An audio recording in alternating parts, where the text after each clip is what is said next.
सभी को सुप्रभात। मैं शिषपाल मेल। सामान्य हिंदी ये पाठ फर्स्ट है। सामान्य हिंदी, सामान्य हिंदी।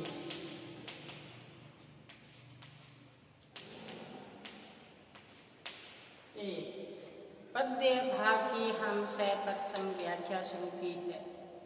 हमने केदारनाथ अग्रवाल की रचना यह धरती है उस किसान की, या जो पहली रचना हमने पढ़ी कि मैंने उसको जब जब देखा, लोहा देखा लोहे जैसा, तपते देखा, गलते देखा, डलते देखा।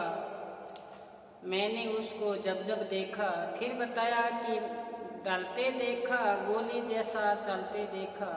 एक किस्सा, एक श्रमिक की यहाँ पे जो अपने कार्य के प्रति निष्ठा है, उसको केदारनाथ अग्रवाल ने अपने इस कविता, छोटी सी कविता के माध्यम से गहरे भाव व्यक्त किए।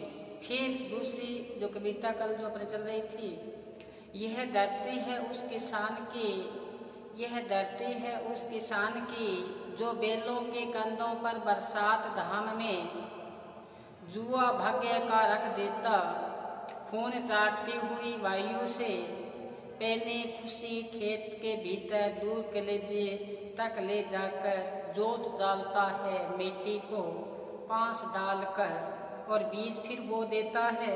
नव वर्ष में नई फसल के ढेर अन्न लग जाता है। यह धरती उस किसान की, यह धरती उस किसान की। यहाँ तक हमने सप्रसंग व्याख्या की। अब चले इनकी केदारनाथ अग्रवाल की आगामी ये कविता है, इसमें हम पढ़ें तो क्या बताया है। नहीं कृष्ण की नहीं राम की, नहीं कृष्ण की, कृष्ण की नहीं राम की, राम की।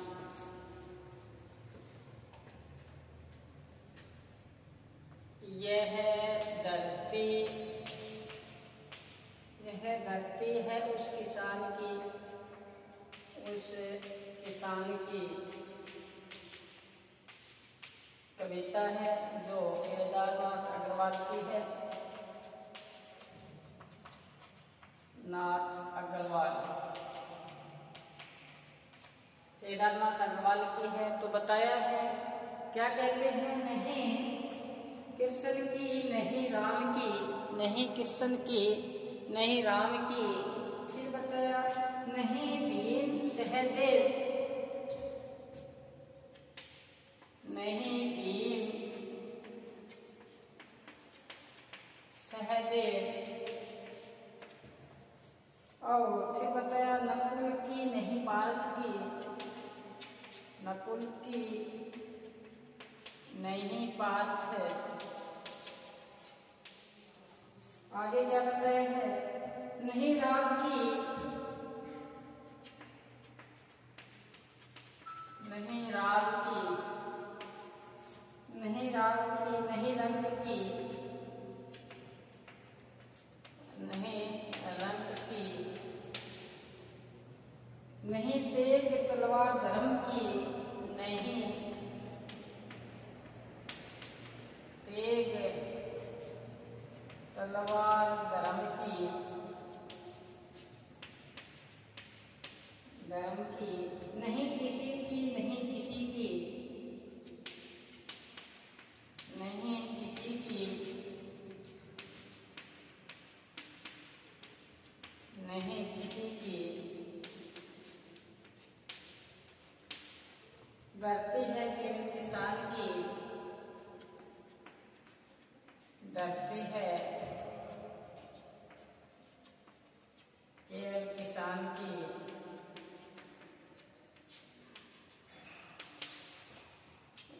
क्या बताया है कि ये धरती है वो न तो श्री कृष्ण की है और न श्री राम की है। तो बताया है धरती राम श्री कृष्ण जैसे अवतारी पुरुष हुए हैं, अवतारी पुरुष हुए, उन्होंने धरती को अपने काल में जो अत्याचार हुए उनको मिटाया, लेकिन धरती उनकी नहीं हुई। धरती का असली स्वामित्व कौन है? तो यहाँ बताया स्वामित्व तो यहाँ किसान ही है।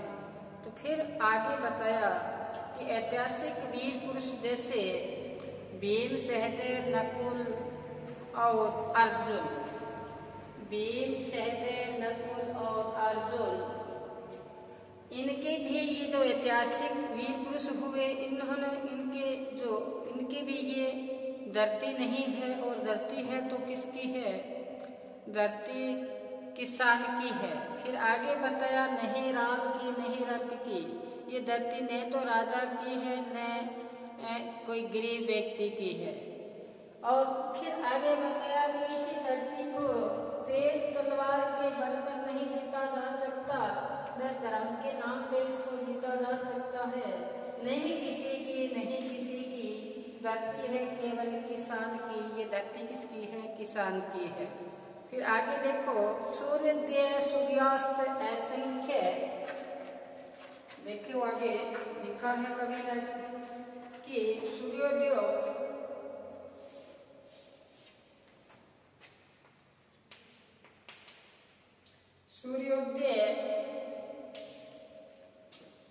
सूर्यास्त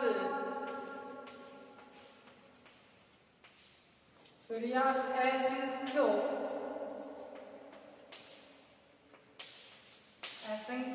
सोना ही सोना बरसाकर, सोना ही सोना बरसाकर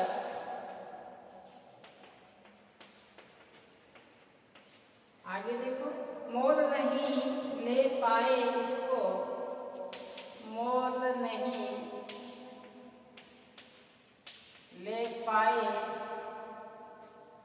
मोल नहीं ले पाए इसको। आगे क्या बताया? भीषण बादल, भीषण बादल, भीषण बादल आसमान में गरज गरज कर, आसमान में गरज गरज कर, आसमान में गरज गरज कर, परले सिंधु में डूब डूब कर,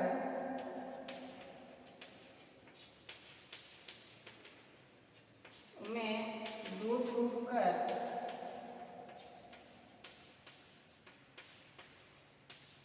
डूब डूब कर ऊपर ऊपर आई है ऊपर, ऊपर ऊपर आई है ऊपर,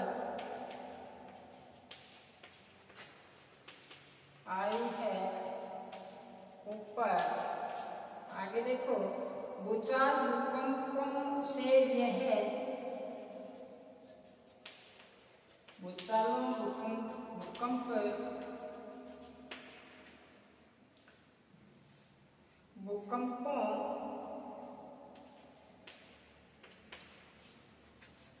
से यह मिट न सकी, से यह मिट न सकी। यह धरती है उस किसान की, यह धरती है उस किसान की। क्या बताया आगे देखो कि सूर्योदय सूर्यास्त असंख्य सोना ही सोना बरसाकर, मोल नहीं ले पाए इसको। भीषण बादल, भीषण बादल आसमान में गरज गरज कर, परले सिंधु में डूब डूब कर, उबर उबर आई है ऊपर, भूचालों भूकंपों से यह मिट न सकी। यह धरती है उस किसान की। तो कवि ने यहाँ पर बताया कि धरती पर प्राकृतिक शक्तियों का भी अधिकार स्वीकार नहीं हो सकता, अधिकार नहीं हो सकता। जो प्राकृतिक शक्तियां हैं उसका भी, क्योंकि आज तक इसे कोई प्राकृतिक शक्ति धरती को नष्ट नहीं कर पाई। इसके बारे में यहाँ बताया। क्या बताया है? कवि कहते हैं कि प्रातः काल से लेकर साय काल तक, यानी कि सूर्योदय हुआ सूर्यास्त तक असंख्य धरती पर सूर्य अपनी ऊर्जा को बरसाकर सूर्य ने क्या बरसाई, ऊर्जा बरसाई, तो जो हरे सोने के रूप में बदल देता है। हरे को क्या किसके रूप में बदल देता है, सोने के रूप में बदल देता है। फिर इसका स्वामित्व नहीं माना जा सकता। देखो किसान है जो सूर्य उदय होता है सूर्यास्त तक कहाँ रहता है, खेत में रहता है, अपने भूमि पर कार्य करता है। ऐसी जब कहते हैं ना खून चाटती हुई वायु ऐसी लू व्याप्त होती है, चलती है, खून को ही सुखा दे, तब सूर्योदय हुआ, सूर्यास्त तक खेत में अपने आप को मिटाता है, जलाता है, मेहनत करता है, अपने आप को उसी में लीन पाता है। फिर कवि ने बताया कि वो हरे सोने को, हरे को किसमें बदल देता है, सोना ही सोना बरसाकर मोल नहीं कर पाए। ये पंक्ति देखो महत्वपूर्ण, मोल नहीं कर पाए। जो उसकी पैदावार थी, उसने मेहनत की, जो अन्न उपजा, उसका भी मूल्य उसको नहीं आंका जा सका, उसका मूल्य उसको नहीं मिला। जो पैदावार हुई उसका मूल्य उसको नहीं मिला। एक यहाँ पर किसान की जो मानविक संवेदना है कवि केदारनाथ जी ने हमारे सामने प्रस्तुत की है कि मोल नहीं कर पाए इसको, अपना जो पैदावार हुई उसका भी मूल्य उसको नहीं मिल पाया। फिर क्या बताया कि प्राकृतिक जैसे आपदाएं हुई कि आसमान में गर्द गर्द कर बादल आए, अंधेरी रात थी, फिर भी खेतों में ये अपने खेतों की रखवाली करने के लिए जाता है। भीषण बादल आए, आसमान में गर्द गर्द कर इसने इस प्राकृतिक जो आपदा है, इस आपदा से प्रलय भी हुआ और समुद्र उसको मथ कर फिर भी धरती है वो ऊपर कर वापस आ गई है। इस धरा को अस्तित्व तो मिटाया नहीं, क्योंकि धरा किसकी है, उस किसान की है। ये धरती है उस किसान की है। यहाँ कवि ने बताने का प्रयास किया है कि प्राकृतिक शक्तियाँ इस धरा पर अपने प्रभाव को स्थापित करने के लिए कुछ नहीं कर पाई, और लेकिन यह धरती किसान की है, उसी की ही रहेगी। मुख्य बात ये है कि धरा है, धरती है, ये किसकी रहेगी, किसान की है और किसान की ही रहेगी। जो आगे देखिए क्या बताया है, एक बार इसको आप अपने रजिस्टर में अंकित करें, फिर चले आगे। तो बताया कि सूर्योदय सूर्यास्त असंख्य सोना ही सोना बरसाकर मोल नहीं ले पाए इसको, भीषण बादल आसमान में गर्ज गर्ज कर प्रलय सिंधु में डूब डूब कर उबर आई है ऊपर, भूचालों भूकंपों से यह मिट न सकी। ये जो व्याख्या है, ये व्याख्या गत एग्जाम में पूछी गई थी, महत्वपूर्ण व्याख्या है ये कि सूर्योदय से सूर्यास्त तक असंख्य सोना ही सोना बरसाकर। तो पिछले एग्जाम में ये व्याख्या पूछी गई थी जो 6 अंक की थी। आने वाले एग्जाम में मुख्य रूप से ये व्याख्या आने की संभावना है, तो इसको अच्छी तरह से अपने रजिस्टर में अंकित करें, जिससे एग्जाम में आपको पढ़ने में आसानी रहेगी। चलें फिर आगे हम एक बार इसको श्याम पट्ट पे है, इसको मिटाते हैं, फिर चलते हैं आगे।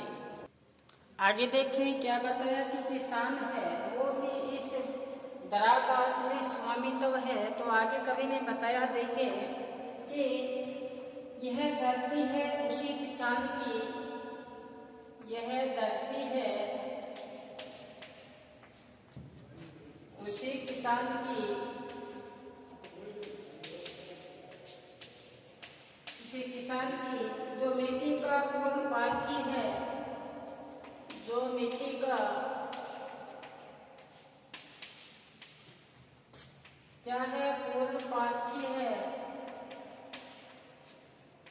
पारखी जो मिट्टी के संग साथ ही, जो मिट्टी के संग, तो मिट्टी के संग साथ ही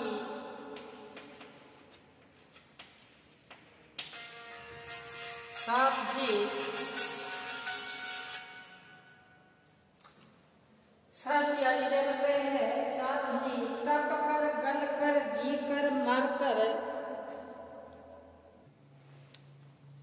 तो बताया ये धरती उसी किसान की जो मिट्टी का पूर्ण पारखी है, जो मिट्टी के संग साथ ही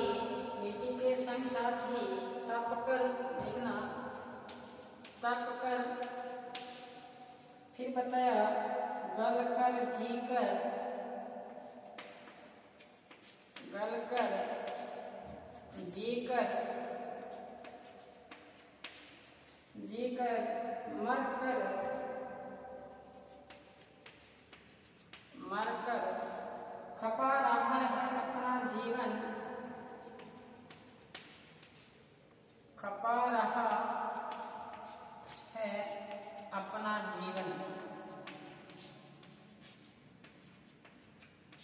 एक बार देखें इतना, ये धरती उसी किसान की जो मिट्टी का पूर्ण पारखी है, जो मिट्टी का क्या है पूर्ण पारखी है। और फिर बताया कि जो मिट्टी के संग साथ ही तप कर गल कर जी कर, कवि ने यहाँ पे बताया है कि किसान वही इस मिट्टी का पूरी क्या कर पाता है, जांच कर पाता है। पूर्ण पारखी, मिट्टी का पारखी कौन है, वो किसान है।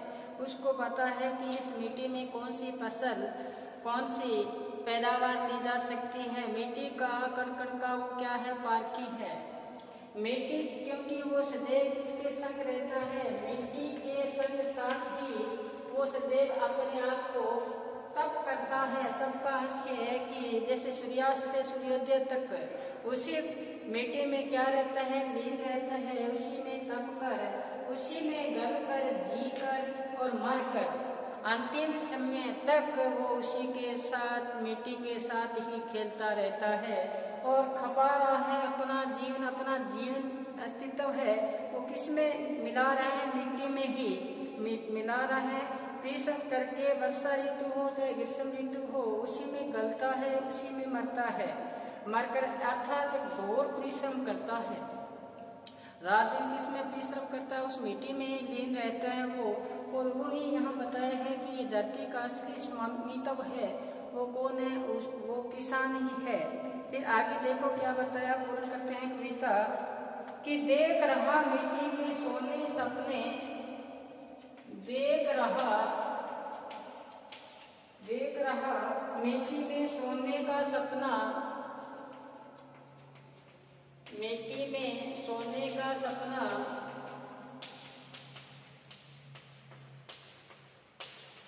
सपना मिट्टी की महिमा गाता,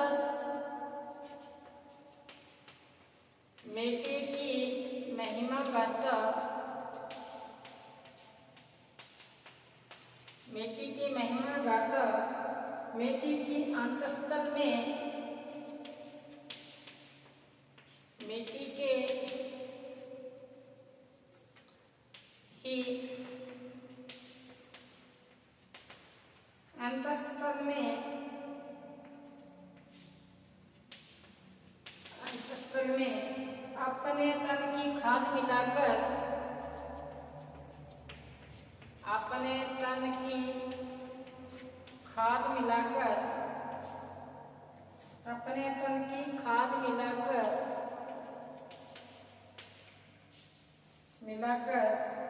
मिट्टी को जीवित रखता है, मिट्टी को जीवित रखता है, खुद जीता है।